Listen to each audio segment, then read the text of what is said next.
TVT au cœur de l'information.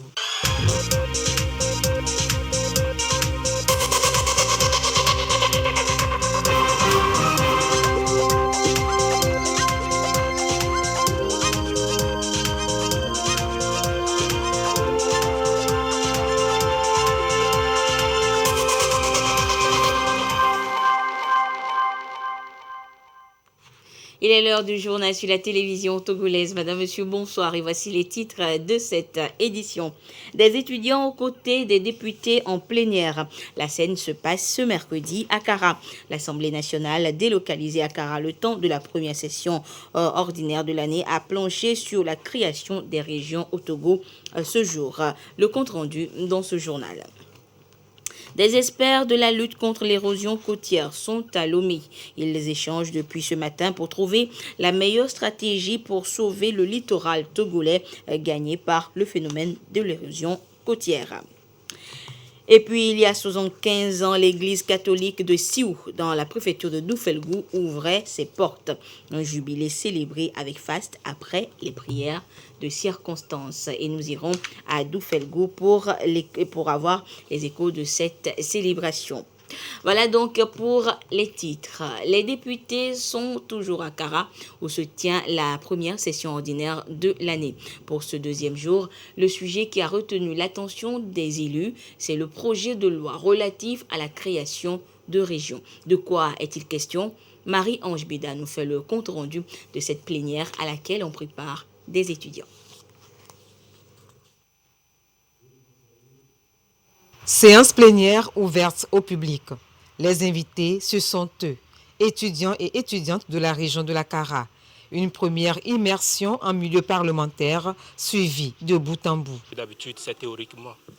C'est en classe, on nous dit ce qui se passe, mais aujourd'hui, on est en classe, puisqu'on a pu voir ce qui s'est passé réellement. Nous avons appris, puisque nous, la jeunesse, nous sommes relève de demain et nous devons assister à ces genres de séances pour apprendre. À voir l'Assemblée nationale, comment ils votent. Il n'y avait pas d'imposition, mais quelque chose, tout le monde était libre d'exprimer ce qu'il pensait pour le développement. Tout premier texte soumis à l'examen des députés en cette année 2022, le projet de loi portant création de régions. Débat général, études particulières. Le groupe des indépendants se félicite et cette loi portant création des régions est une loi qui a une portée significative. Significative pour la démocratie parce qu'elle va permettre l'implication de plus d'élus. Il est donc de droit qu'une loi anticipe les élections régionales et c'est cette loi-là que nous votons aujourd'hui. Je demande aux députés du groupe parlementaire NET-PDP de voter favorablement pour le projet de loi portant création des régions. L'Union des forces de changement, UFC, parti d'opposition, d'obédience libérale, croit fortement à la décentralisation comme moyen de permettre aux populations de participer directement au processus décisionnel qui sous-attend le développement de leur communauté. Nul doute que le projet de loi soumis à notre examen en ce moment est le fruit des discussions qui ont eu lieu dans le cadre de la concertation nationale entre les acteurs politiques majeurs dans notre pays. J'invite le groupe parlementaire majoritaire Union pour la République à voter pour l'adoption du projet de loi portant création des collectivités territoriales régionales. Le projet de loi reçoit enfin l'aval des députés présents. Circonscriptions administratives et économiques, les régions ont désormais le statut de collectivité territoriale. Elles seront gérées par des conseillers régionaux élus. Voie toute tracée pour la mise en place du dispositif qui devra aboutir aux prochaines élections régionales. Au-delà de toutes ces interventions, toutes ces contributions, vous êtes allés jusqu'à voter ce projet de loi à l'unanimité. Merci pour ce travail qui a été fait. Le gouvernement, sous le leadership de son excellence, M. Faure Ozazamna Nyasingbe, président de la République, fera un bon usage de ce test que vous venez de voter. L'usage premier constituera à l'adoption des tests d'application, des décrets d'application, ce qui nous permettra également de définir maintenant le nombre de conseillers par par région, puisqu'on connaît la taille des régions. Cette étape permettra à la CENI, ainsi qu'aux autres institutions impliquées dans le processus électoral, vont pouvoir démarrer leur activité de préparation des élections régionales. La décentralisation suit son cours. Jour après jour, le gouvernement pose les jalons d'une démocratie participative. La loi sur la création de régions, votée à Kara, revêt toute une symbolique. Ouvrir cette session ordinaire de l'année 2022 à Kara et surtout avoir le plaisir de tenir cette première séance plénière de notre session à Kara avec une loi qui crée les régions à Kara, la 6e législature est bénie. C'est ce que nous savons et nous ne pouvons que rendre grâce à Dieu. Cela n'aurait pas été possible si nous n'avons pas reçu l'appui du gouvernement avec la très haute présence bienveillante de son Excellence, c'est le Président de la République, garant des institutions, qui nous a donné tout son appui. Que Dieu bénisse la région de la Kara, que Dieu bénisse toute la population de la région, que Dieu bénisse l'Assemblée nationale, que Dieu bénisse notre pays. Les régions en tant que collectivités territoriales sont prévues par la Constitution du 14 octobre 1992 en son article 141. La présente loi est maintenant en attente d'être promulguée. La 7e édition de la Journée africaine de l'alimentation scolaire a été célébrée hier à Tokpli, dans le Yoto. Occasion pour les responsables de l'Agence nationale d'appui au développement à la base ANADEB et leurs partenaires de découvrir sur place le fonctionnement des cantines scolaires, comme vous le voyez donc sur ces images. Les cantines scolaires, justement, qui permettent aux élèves de ces zones rurales d'avoir des repas chauds et donc de suivre les cours dans de meilleures conditions. Et ce programme reçoit souvent l'appui de partenaires comme Scan Togo et le Programme alimentaire mondial PAM, entre autres. Les précisions avec Clarisse Atiklo. Depuis la suspension du financement de la Banque mondiale pour la préparation des repas des cantines scolaires, le relais est pris dans le Yoto par la société Scan Togo à travers la fondation Heidelberg Cement. Par ce partenariat public-privé, Scan Togo appuie 18 écoles de la préfecture de Yoto. Plus de 46 millions de francs CFA sont éjectés chaque année dans le programme cantine scolaire. Dès la prise de contact de la ministre, on a immédiatement adhéré. Et dans un esprit, je dirais, de collaboration avec les pouvoirs publics et bien sûr avec les populations, on a trouvé que c'était une excellente initiative qu'on va bien sûr pérenniser dans le temps en maintenant notre soutien fort donc, au ministère et à l'ANADEP dans les années à venir. Dans ce jardin potager, par exemple, sont récoltés les légumes utilisés pour la préparation des repas aux élèves. Une initiative du Programme alimentaire mondial PAM. Elle est implémentée dans 50 écoles à travers tout le pays. L'appui du PAM dans la mise en œuvre des cantines scolaires, c'est surtout le renforcement des capacités du gouvernement à pouvoir mettre en place ces cantines et surtout dans la formation et ensuite maintenant dans la mise en place des jardins scolaires, ce qui contribue aussi à améliorer la ration. Nous avons initié et puis introduit aussi la campagne de déparasitage qui va aider dans la digestion et puis c'est des vermifuges au fait pour contribuer et puis accompagner les plats et les rations qu'ils prennent à l'école. Tous ces engagements sont salués par l'Agence nationale d'appui au développement à la base ANADEB, engagement qu'elle souhaite pérenne. Aujourd'hui, nous sommes autour de 427 ou 442 écoles qui bénéficient des repas scolaires en faveur des écoliers. Ceci pour aider surtout la jeune fille à avoir au minimum le CPD. Nous avons des milliers d'écoles qui ont besoin de ce genre d'appui pour permettre aux enfants de fréquenter. Alors nous demandons à toutes les bonnes volontés du Togo, surtout au secteur privé, de faire confiance, d'apporter leur contribution au gouvernement à travers des ressources que ces structures mettraient à la disposition de l'agence pour accompagner des écoles. Pour les autorités togolaises, Il faut que toutes les écoles des milieux vulnérables soient couvertes par le programme des cantines scolaires. Le littoral togolais subit de plein fouet l'érosion côtière due en partie à l'action de l'homme. Il faut donc agir. Et des acteurs et experts sont en concertation justement à Lomé pour trouver la bonne stratégie. Le compte rendu avec Yata Aratel. Le littoral togolais d'environ 50 km de long, précieux outil de croissance de l'économie bleue et vecteur d'emploi. 70% des activités économiques sont liées à la façade maritime et génèrent plus de 115% de recettes fiscales selon les données disponibles. Des activités qui exposent le littoral à plusieurs risques présentés à cette rencontre.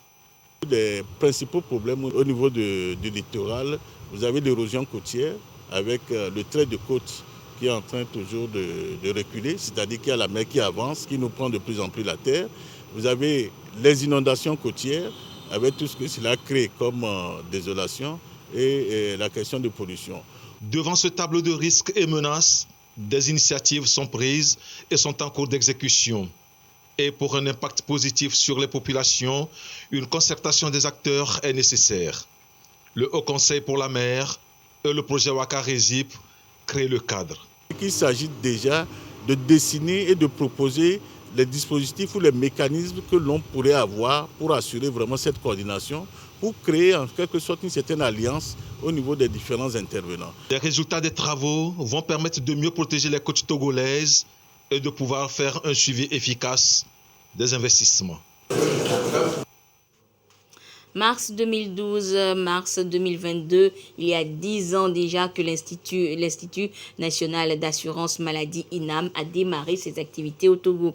Les bénéficiaires sont aujourd'hui chiffrés à des milliers et le partenariat entre est de plus en plus renforcé avec les prescripteurs et les centres de santé.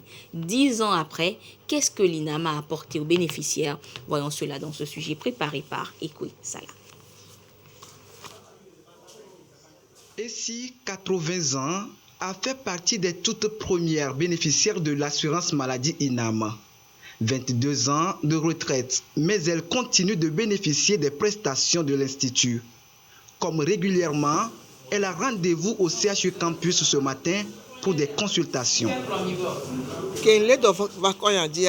Les dépenses que nous avons faites quand j'étais malade, sans le soutien de l'INAM, peut-être que je serais déjà morte ou paralysée. Donc je dis merci à l'INAM. Il m'a beaucoup aidé.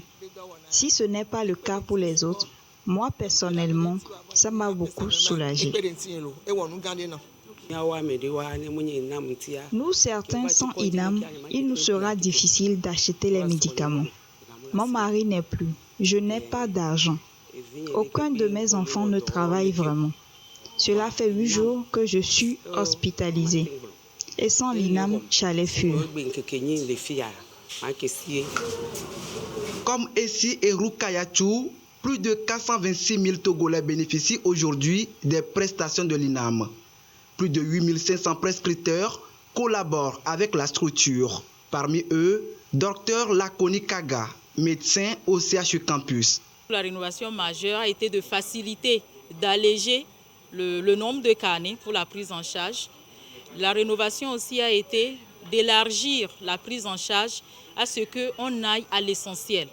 Et on a libéré peut-être un peu certains médicaments, mais la prise en charge par rapport à certaines maladies a été beaucoup plus élargie. Et je pense que ça a été un avantage pour aussi bien nos malades que nous voulons guérir, pour nous aussi prestataires. Souvent, on est en face des gens qui ont plusieurs maladies au même moment.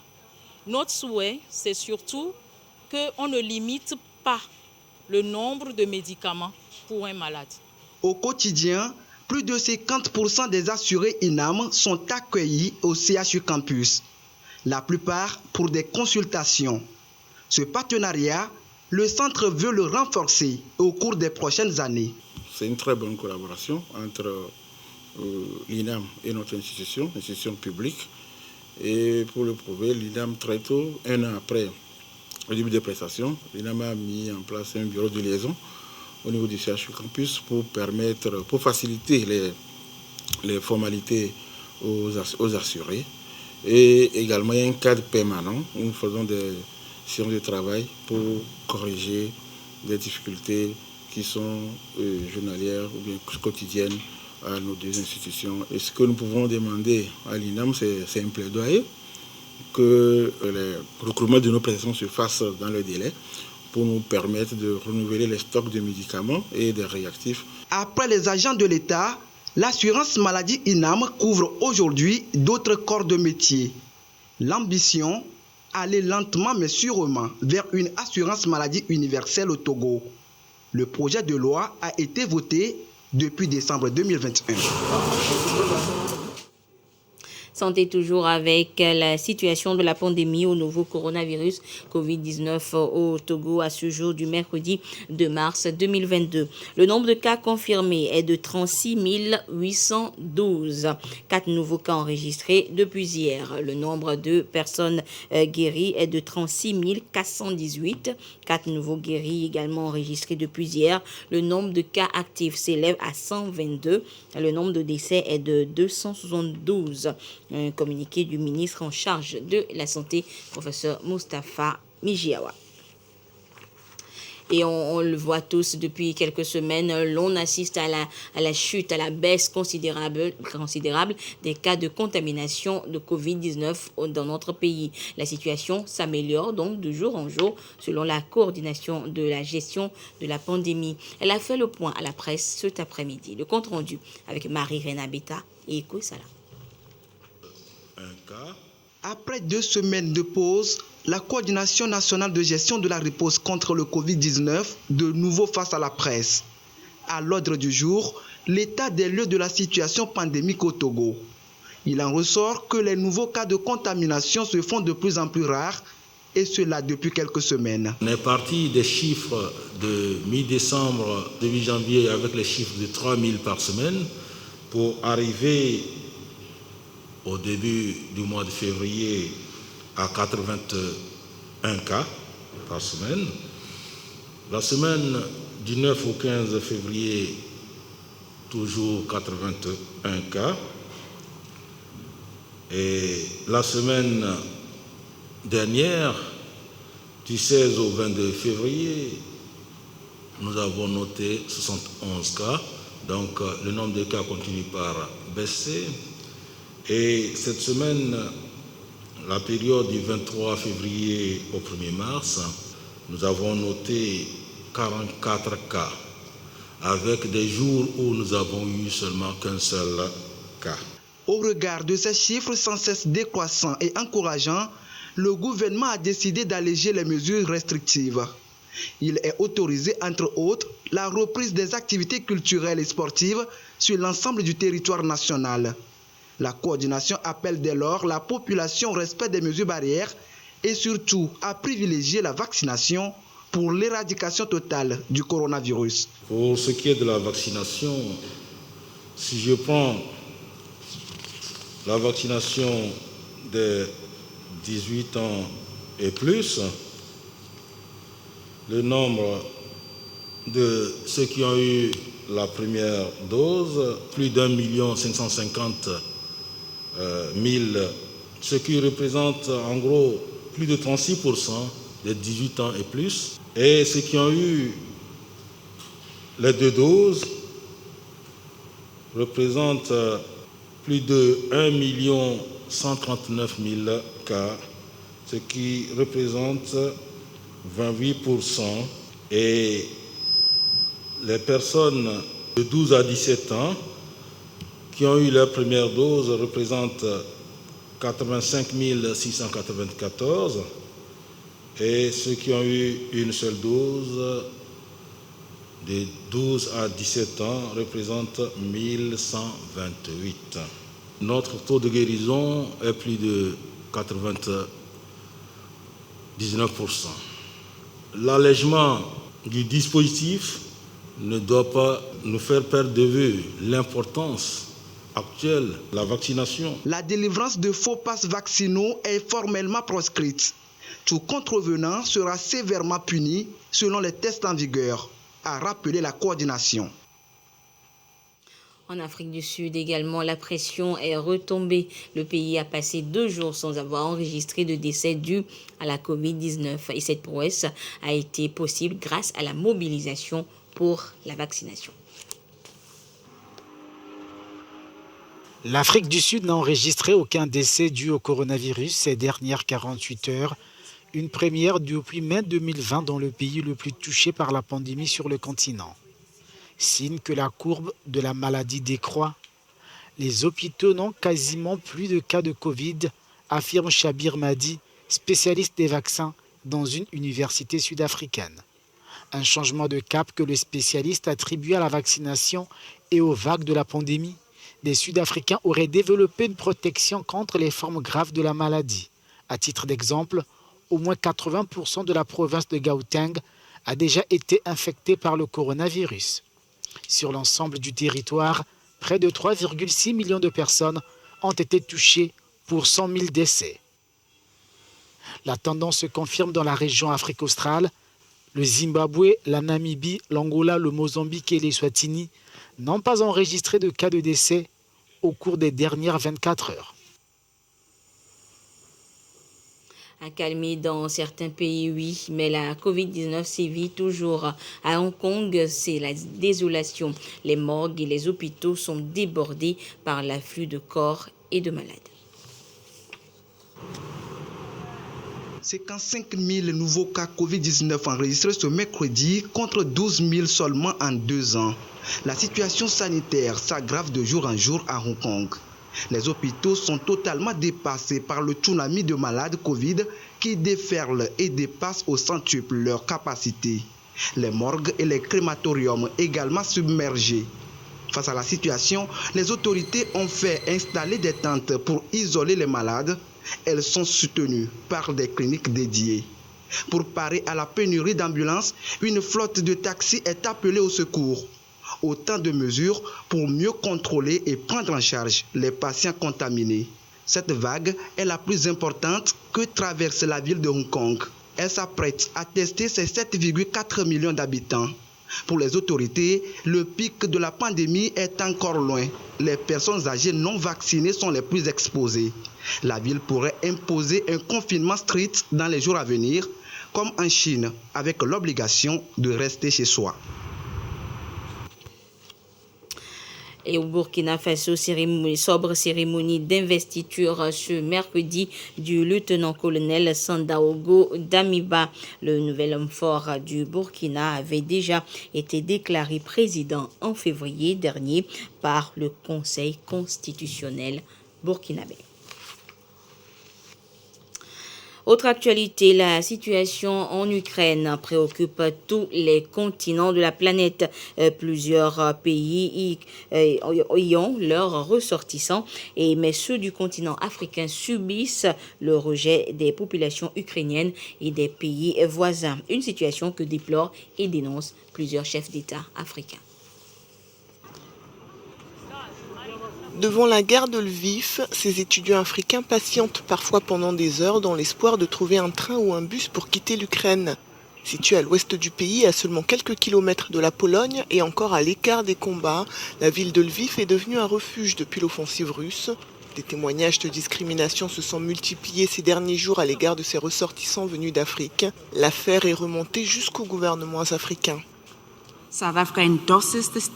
L'Afrique du Sud a signé la déclaration publiée par la Commission de l'Union africaine exprimant sa préoccupation quant au traitement réservé aux ressortissants africains et aux personnes d'ascendance africaine aux frontières de l'Ukraine. Certains ne sont pas autorisés à traverser ces frontières et à se mettre en sécurité. Nous exhortons les pays européens à prendre des mesures pour résoudre cette situation car tout le monde a le droit de franchir les frontières internationales en période de conflit. Comme cette mère et son bébé que l'on peut voir sur ces images filmées à la frontière ukrainienne, ils sont des centaines d'Africains à attendre dans un froid glacial de pouvoir passer de l'autre côté en Pologne.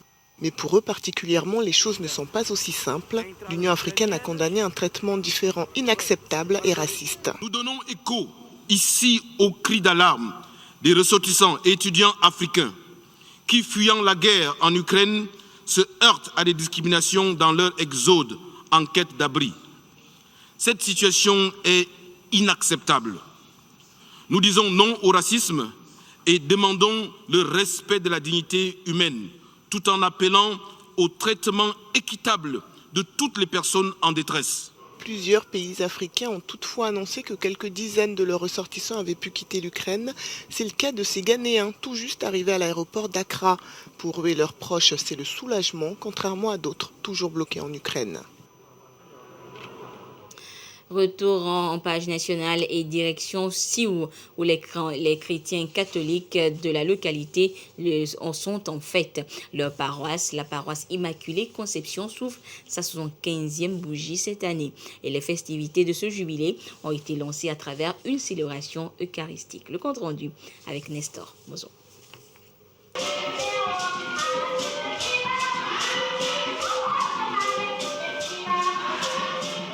Jubilé d'Albâtre pour la paroisse Immaculée Conception de Sioux.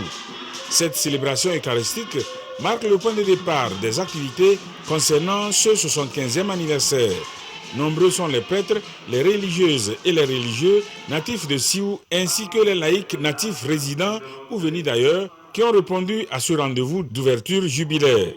Face aux défis de l'heure, jubilons dans l'espérance d'une aube nouvelle pour notre paroisse est le thème sous lequel est placé ce jubilé d'Albâtre. Par rapport à ce thème, nous voulons engager tous les agents pastoraux, qu'ils soient sur cette paroisse, ainsi que les agents pastoraux qui sont issus de ce milieu-là, pour une évangélisation en profondeur, pour que l'évangile soit davantage ancré dans les mœurs, pour une adhésion plus efficace à la personne du Christ.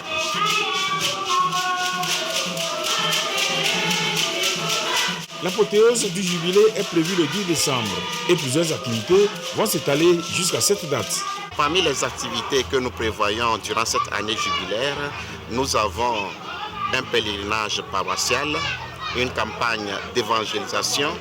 Nous avons aussi des activités que nous allons opérer sur le plan social. Nous allons inaugurer le centre des handicapés de Sioux, inaugurer aussi le calvaire ainsi que la clôture de la mission. Nous aurons aussi à rendre grâce à Dieu pour le don des vocations sacerdotales et religieuses. Selon l'évêque du diocèse de Kara, Monseigneur Jacques Dankalonga, les 75 ans de vie de la paroisse de Sioux méritent des actions de grâce pour tous les dons reçus depuis les premiers missionnaires jusqu'à ce jour. Il a appelé les fidèles à raffermir leur foi en Dieu et en son Fils Jésus-Christ et à œuvrer pour faire grandir davantage leur paroisse. La paroisse de Sioux, depuis sa naissance, a engendré 2 évêques et 58 prêtres.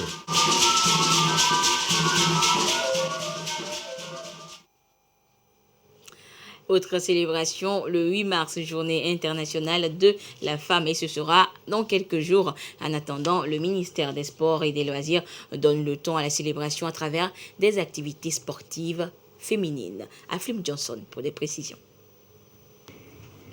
Elles sont unies pour une bonne cause, le respect de leurs droits et dignités. Les femmes du ministère en charge des sports et leurs homologues des médias ont donné des couleurs sportives à la célébration de la journée du 8 mars, cette date où la communauté internationale met en relief l'équité genre. Au menu, danse, jeu de ballon de baudruche,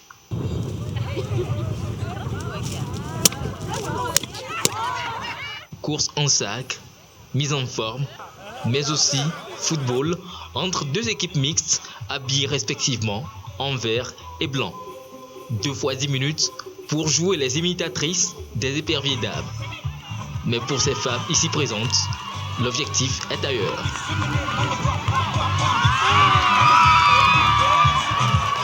L'objectif de cette activité, c'est de mobiliser les femmes ou bien de motiver les femmes à la pratique des activités physiques et sportives. L'activité sportive nous permet d'être en bonne santé et de vaquer librement à nos occupations. Le ministère est toujours dans la même logique de l'égalité aujourd'hui pour un avenir durable. L'égalité dans les activités physiques et sportives. Le 8 mars, journée officialisée par les Nations Unies depuis 1977, une aubaine pour réitérer le message de l'égalité de chance pour tous. C'est aussi une occasion pour nous de montrer au monde que les femmes aussi savent faire quelque chose. Sortir pour nous sur le terrain aujourd'hui, faire du sport, c'est un peu cette façon pour nous de montrer que les femmes aussi sont présentes. Du sport pour ces femmes, de quoi se dégourdir les jambes pour la suite des festivités dans leurs services respectifs. Rendez-vous donc le 8 mars. Et voilà, ainsi se referme cette édition. Merci de votre fidélité à la télévision togolaise. Excellente suite de nos programmes. Au revoir.